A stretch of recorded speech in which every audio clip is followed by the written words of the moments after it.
Aujourd'hui, nous nous penchons sur une histoire tragique d'amour, d'obsession et de meurtre qui s'est déroulée dans la petite ville de Tifton, en Géorgie.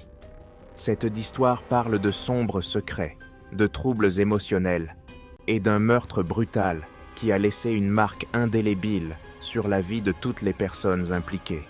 Cette histoire était dédiée à un homme respecté, dont la vie a connu une fin cauchemardesque aux mains d'un tueur inattendu, laissant des questions qui hanteront la ville à jamais. Willie Tanner, 49 ans, propriétaire de la quincaillerie Tanner, était bien connu et respecté dans la petite ville de Tifton, dans le sud du pays. Sa quincaillerie a servi la communauté locale pendant plus de 20 ans, offrant une grande variété d'outils et de fournitures.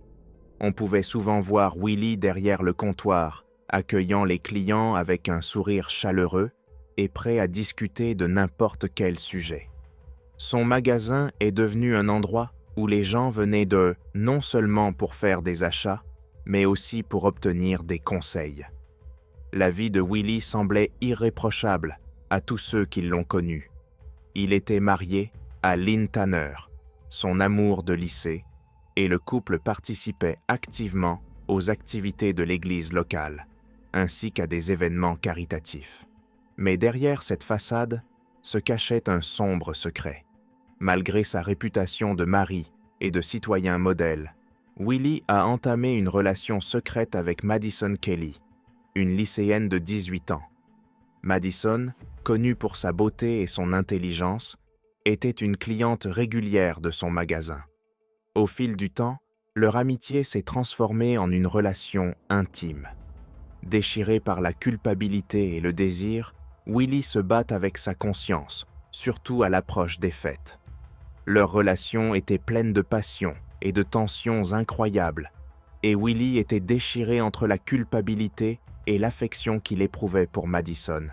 Dans les jours qui ont précédé sa mort, il est apparu renfermé et distrait, essayant de maintenir l'apparence d'un mari aimant tout en luttant contre des troubles intérieurs. À Noël 2019, le comportement de Willie a commencé à changer.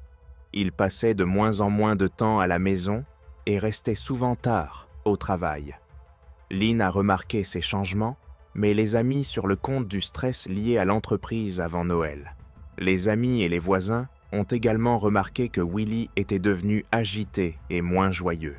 Cependant, personne n'aurait pu imaginer la tempête qui se préparait, prête à déchirer la tranquillité de leur petite ville.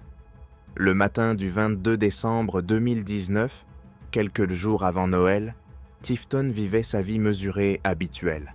La plupart des habitants terminaient leurs achats d'avant Noël ou décoraient leur maison. Vers 9 heures, Lynn Tanner est rentrée chez elle après un service matinal à la First Baptist Church, où elle aidait à préparer le service de la veille de Noël. Elle alla remarquer que le camion de Willie était garé devant la maison, ce qui lui a semblé étrange, puisqu'il lui avait dit qu'il allait passer prendre les derniers achats pour le magasin. En entrant dans leur maison de Bride Street, Lynn sentit l'odeur du pain frais provenant de l'arbre de Noël qu'ils avaient décoré ensemble. L'arbre brillait encore de ses lumières colorées, et sous lui se trouvaient des cadeaux soigneusement emballés, dont certains portaient son nom. Mais quelque chose ne va pas.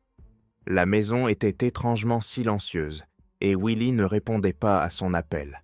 Lorsque Lynn est entrée dans le salon, elle a vu quelque chose qui la hanterait pour le reste de sa vie.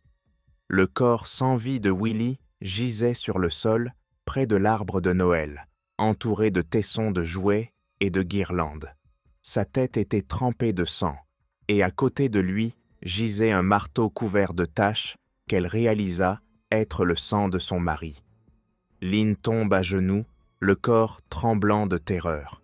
Essayant de faire face à la panique qui s'empare d'elle, elle appelle le 911.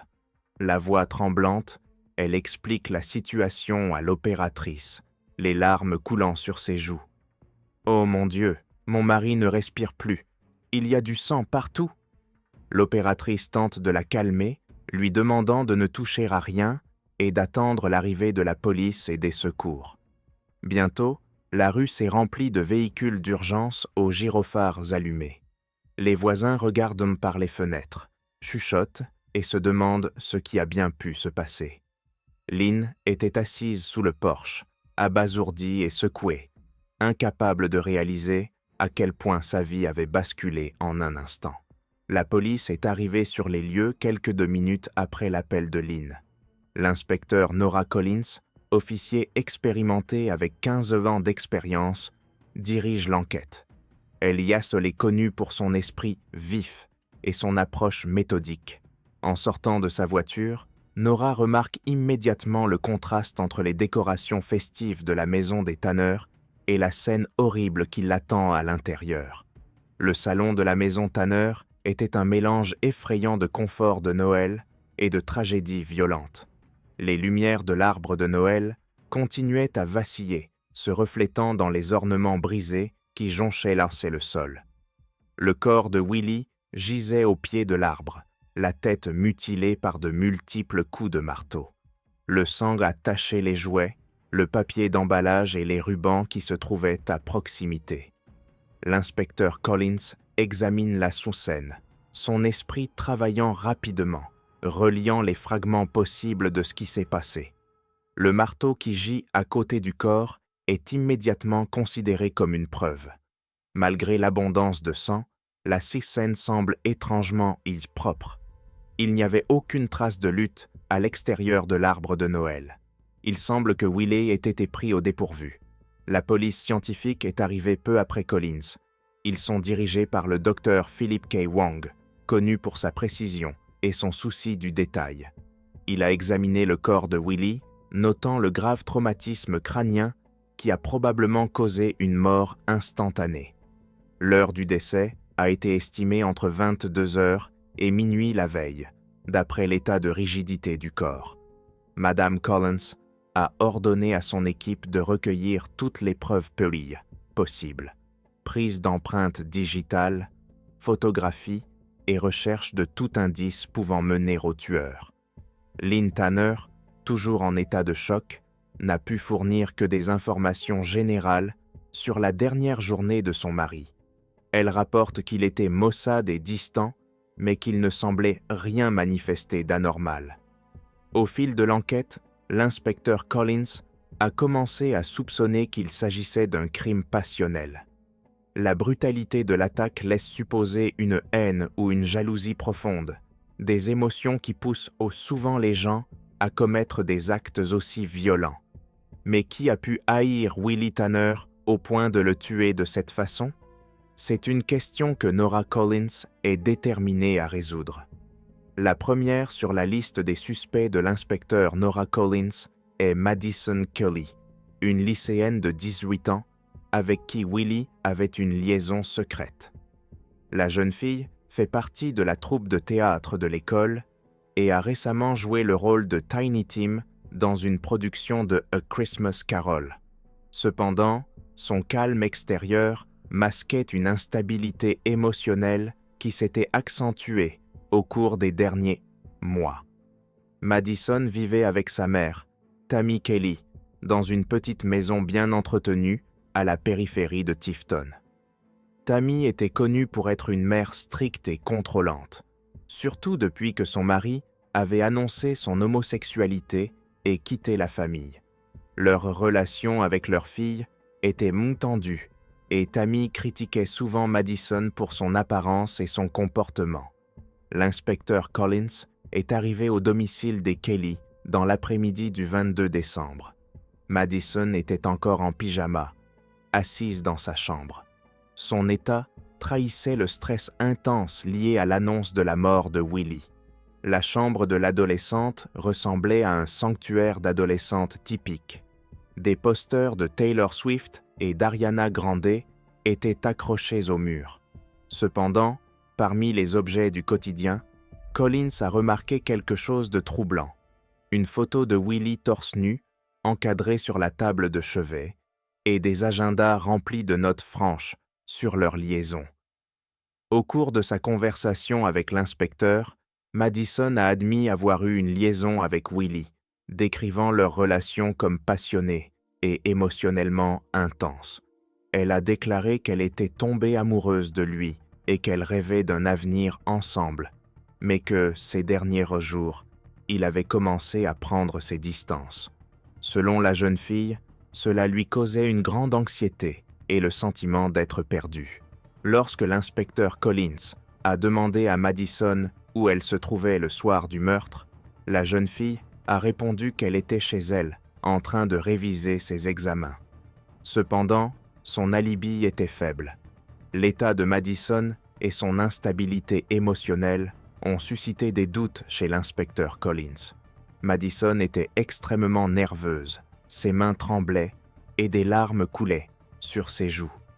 Lorsque la conversation a porté sur les détails de leur relation, la jeune fille a commencé à parler par bribes et de manière confuse, mentionnant le mystérieux Bob qui aurait exercé des pressions sur elle. Elle a affirmé que Bob l'avait forcée à poursuivre sa relation avec Willie en la menaçant de la torturer. Cependant, lorsque l'inspecteur Collins lui a demandé de préciser qui était pour Bob, Madison s'est emportée et a évité les réponses directes. Collins ne l'a pas cru sur parole. Les journaux découverts, son comportement obsessionnel et l'absence d'alibi clair font de Madison la principale suspecte. Pourtant, l'inspecteur savait qu'elle avait besoin de plus de preuves pour engager des poursuites. L'enquête se poursuit et Nora Collins est déterminée à aller au fond des choses. La prochaine personne que l'inspecteur Nora Collins décide d'interroger est Lynn Tanner, l'épouse de Willie depuis 25 ans. Lynn était une femme connue et respectée à Tifton, active dans la communauté et dans les activités de l'Église. Sa gentillesse et sa nature bienveillante faisaient d'elle la favorite de ses voisins.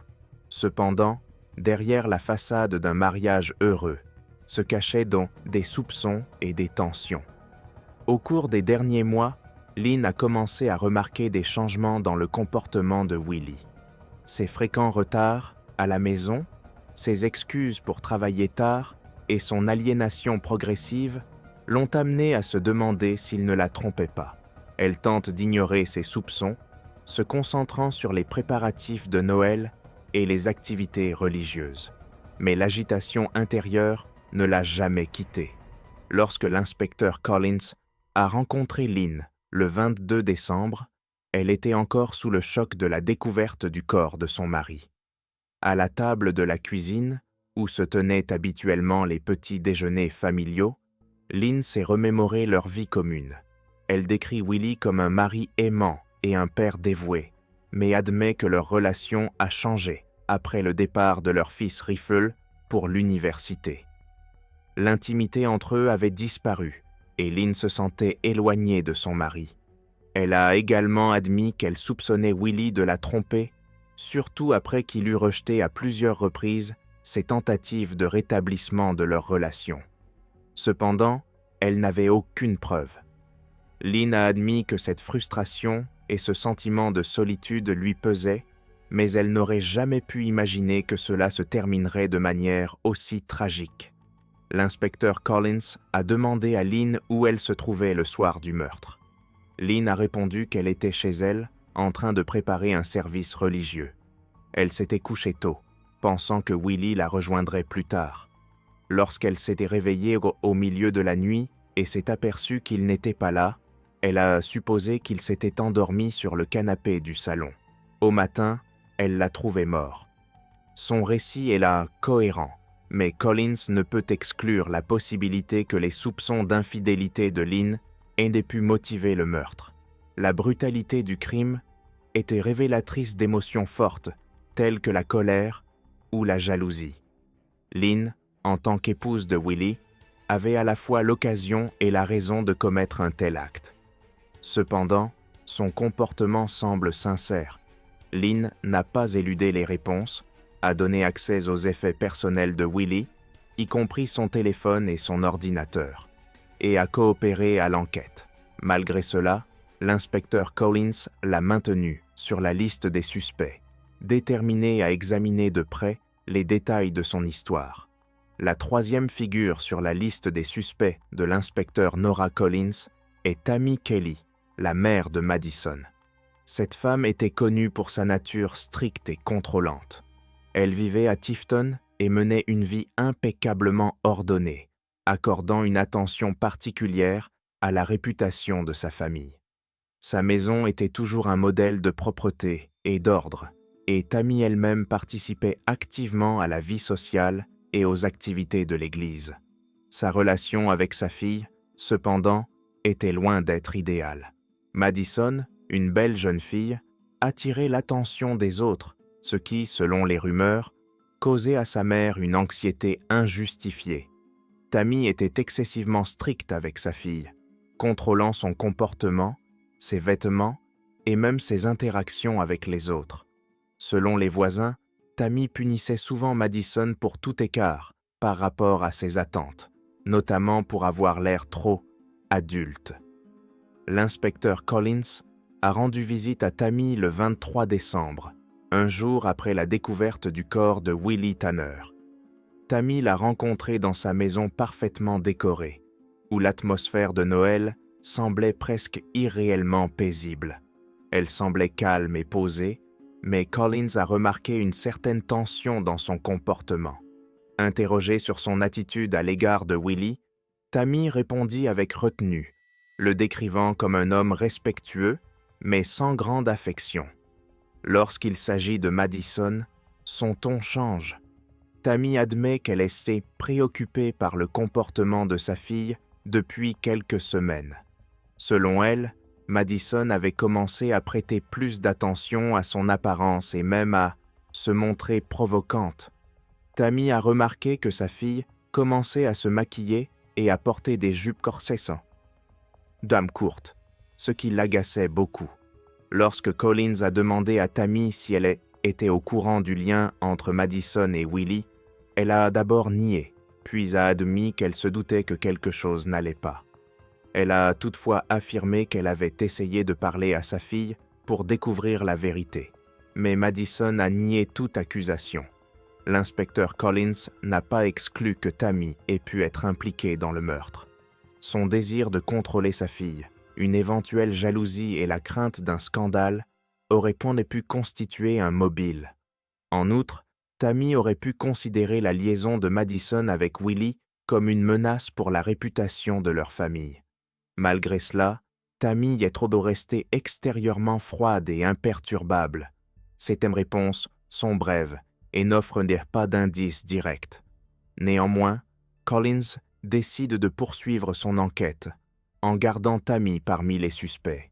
Son domicile et ses effets personnels sont fouillés de fond en comble, mais rien n'indique qu'elle soit directement impliquée. Le 24 décembre 2019, la veille de Noël, l'enquête évolue de manière spectaculaire. La matinée est froide et couverte, avec des températures avoisinant les 4 degrés Celsius à Tifton, en Géorgie. L'inspecteur Nora Collins et son équipe sont retournés au domicile des Tanner pour examiner de plus près la scène de crime. Au cours de cette nouvelle inspection, l'officier a remarqué quelque chose d'étrange près de la cheminée. Parmi les cadeaux de Noël soigneusement emballés, il a trouvé un petit bout de papier partiellement caché sous un tapis. Ce bout de papier contenait quelques mots écrits à la main. « Dirty Boy, meet me at » suivi de l'heure, 22 heures, et des initiales MK. Cette découverte attire immédiatement l'attention de l'inspecteur Collins. Les initiales MK correspondent au nom de Madison Kelly et l'heure indiquée coïncide avec l'heure estimée de la mort de Willie Tanner. Il pourrait s'agir de l'élément de preuve clé reliant directement Madison à la scène de crime le soir du meurtre. Collins a immédiatement ordonné que la note soit envoyée à la police scientifique pour déterminer si l'écriture correspondait à celle de Madison. Le document a été envoyé au bureau d'enquête de Géorgie pour une analyse plus approfondie. Parallèlement, l'inspecteur a décidé de se rendre à nouveau au domicile de Kelly pour y rechercher d'autres éléments de preuve. En fouillant le domicile de Madison, l'équipe de Collins a découvert un journal intime caché sous le matelas de sa chambre. Ce journal était rempli d'entrées troublantes, révélant l'obsession de Madison pour Wiley. On y trouve notamment des descriptions de leurs rapports sexuels, ainsi que des projets de rencontres secrètes. L'une des entrées, datée du 22 décembre, correspondait à la date et au lieu de la note retrouvée. Cette nouvelle preuve a constitué un tournant important dans l'enquête. Non seulement il confirme la présence de Madison chez les Tanner la nuit du meurtre, mais il indique également que son mobile est basé sur la jalousie et l'obsession. Collins commence enfin à comprendre ce qui s'est passé. Plus tard, au poste de police, la police scientifique confirme que l'écriture du mot correspond à celle de Madison. Cette découverte décisive renforce les soupçons de Collins. La police a désormais de bonnes raisons de penser que Madison était le principal suspect du meurtre de Willie Tanner. Après avoir découvert la note et confirmé son lien avec Madison, l'inspecteur Nora Collins l'a convoqué pour un second entretien. Cette fois-ci, les preuves étaient beaucoup plus convaincantes et Collins avait l'intention d'obtenir des révélations. Madison semblait tendue, ses mains tremblaient et son regard errait dans la pièce. Au début de l'interrogatoire, Madison a de nouveau nié son implication, mais sous la pression des preuves, elle a commencé à changer sa version des faits.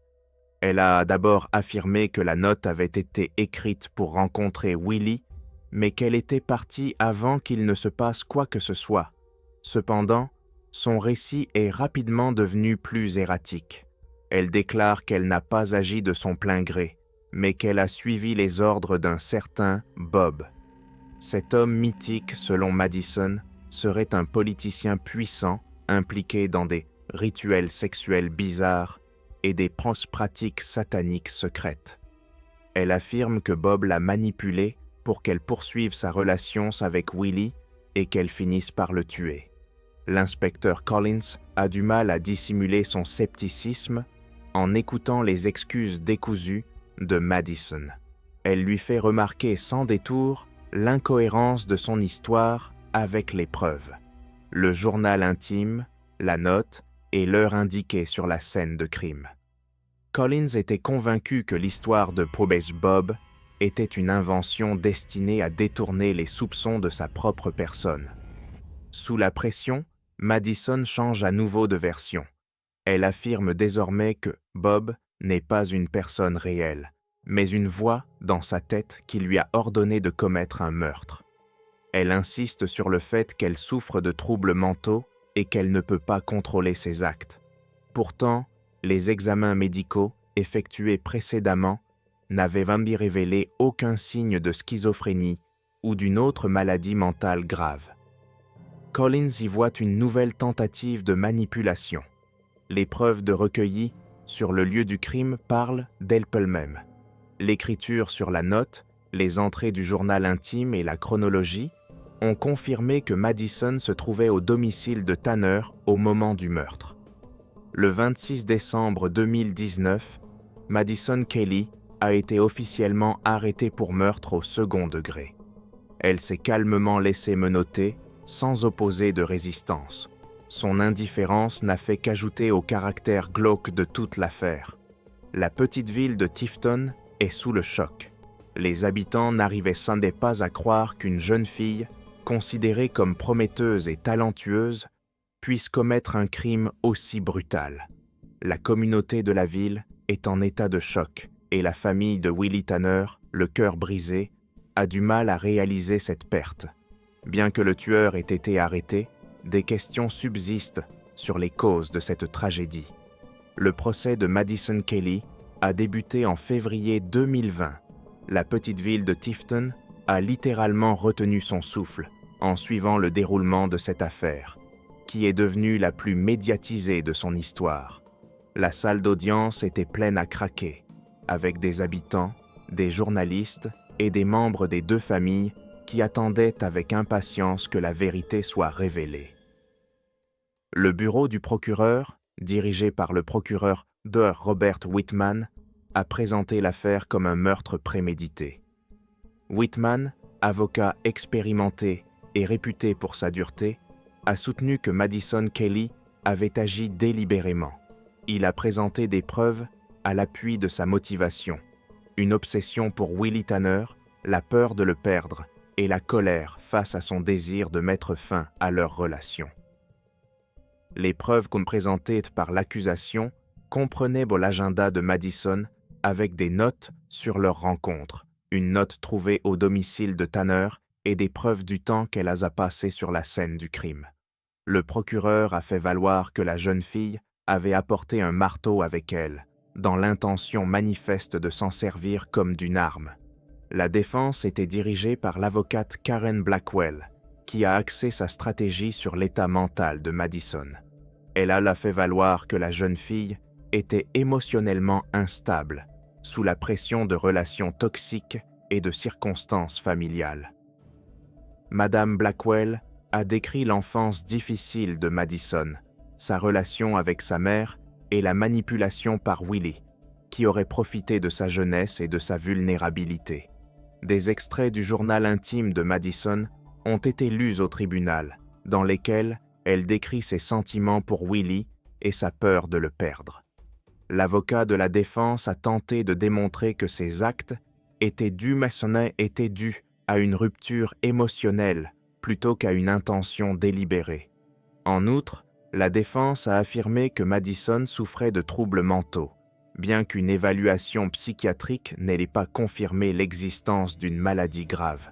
Pendant la procédure judiciaire, la famille de Willie Tanner était assise au premier rang, écoutant en silence les détails de la double vie de leurs proches. C'était non seulement une période de deuil pour eux, mais aussi de choc face au fait que Willie cachait une relation avec une jeune fille. Après des semaines d'auditions de témoins, d'experts et de membres de la famille, le jury a délibéré. Leur décision a marqué le point culminant de cette affaire très médiatisée. Le 18 février 2020, le jury a déclaré Madison Kelly coupable de meurtre au second degré. Le juge lui a infligé une peine de 25 ans de prison avec possibilité de libération conditionnelle au bout de 15 mois. Les réactions au verdict sont mitigées. Certains ont estimé qu'il était trop clément compte tenu de la brutalité du crime, d'autres qu'il était juste compte tenu de l'âge et de l'état mental de Madison. La famille de Willie s'est déclarée soulagée que le procès soit terminé, mais a admis que la douleur de cette perte resterait à jamais gravée dans sa mémoire.